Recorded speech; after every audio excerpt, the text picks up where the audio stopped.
You understand the needs. You created the right product and service mix. We've deployed the right marketing mix. The fourth thing is that how do we sell? At the end of the day, great marketing that doesn't bring what? Returns, it's useless. Okay? How do we sell without selling? In this age where customers are tired of marketing messages, I've seen your message, so what? What next? Can I conveniently buy from an app? And again, think about it. If I start the process of trying to buy from you online, can I complete it offline?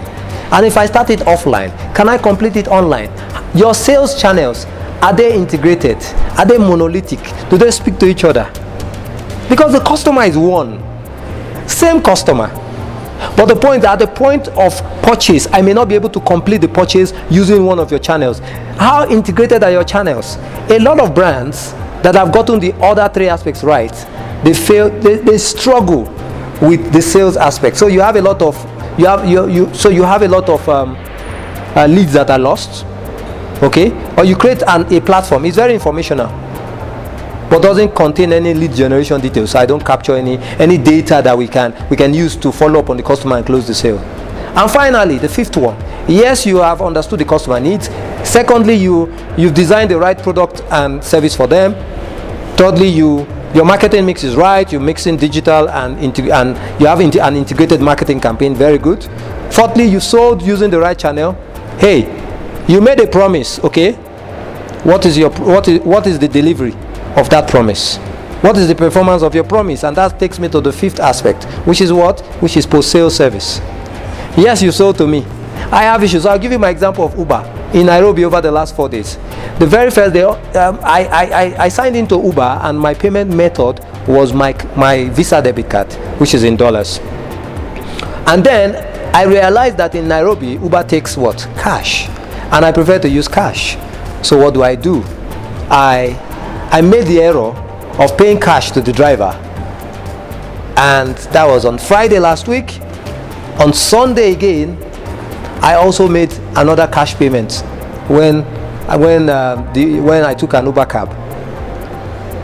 It was a third trip I was making in 3 days when the driver told me at the end of my journey, no, the instruction here is that your card is being charged. I can't collect cash from you. Wow. So I decided to check my records again and check my receipts from Uber by email and saw that yes, it was my card that was charged. So what did I do? I went on Twitter. I saw the email address of Uber in Nairobi, not Uber Global. So they localized their service, their post-service support. I sent an email, and within 5 minutes, they had responded to say, yes, it was true that my cards were charged, and that they were refunding my money in 3 to 5 business days back into my cards. And then they sent me fresh new receipts that indicated that the drivers had been paid in cash. Again, that's an indictment on the drivers, because they saw that I had been charged the cards, but they took what? They took the cash. So a brand like Uber is able to maintain quality assurance of that service they've given. So where am I going with this? It's very simple. It doesn't matter how well you understand customers' needs.